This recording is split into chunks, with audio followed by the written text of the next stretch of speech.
I'm Laura Mauring. I am one of the representatives of Tartu University Hospital in Estonia, which is the new full member of the ERN-EYE network.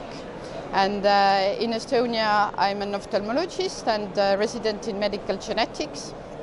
And in the ERN-EYE, I'm mostly active in pediatric working group, but also I try to be active also in transversal working group number 6, which is the one that deals with genetic diagnosis. I think the most important issue that the ERN-EYE should overcome is the inequality between patients with rare eye diseases and more common diseases.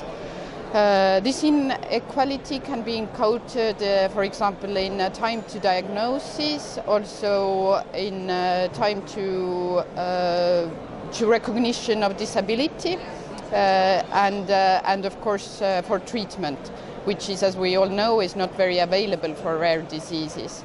So I think the patients with rare disease should get equal care with the ones that present with more common diseases.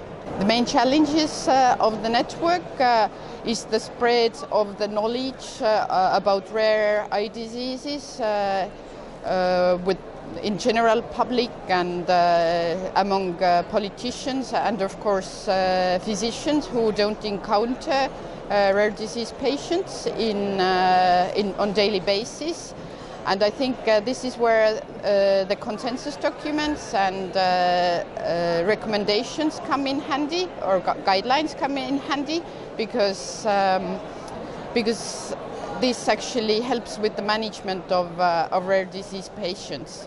If something is put down in black and white as for recommendations, it will be followed. The best advantages of the network is the infrastructure provided by the network. That means that more experienced colleagues spread their knowledge to their counterparts in countries of smaller populations, because in smaller populations that means you automatically see less people with rare eye diseases. And for the patients, I think the best advantage is to know that they really get the best expertise in their own respective countries. And that means if we ask from the ERN-EYE experts, it's not one clinician we are asking the advice of, but it is actually a consensus of different experts. And that really means for the patient that they don't need to go looking for different opinions or second opinions, but they really get the highest level of advice from their respective countries. In 10 years, I hope that we are still as united as we are today, and that the people's motivation is still as high as it is today.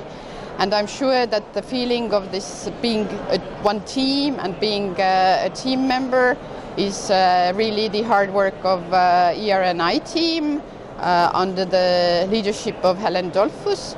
And I think if we will continue working like this for 10 years, we will achieve our goals. That means rare eye disease registry, the guidelines, and we'll just need to keep up the good work. Thank you.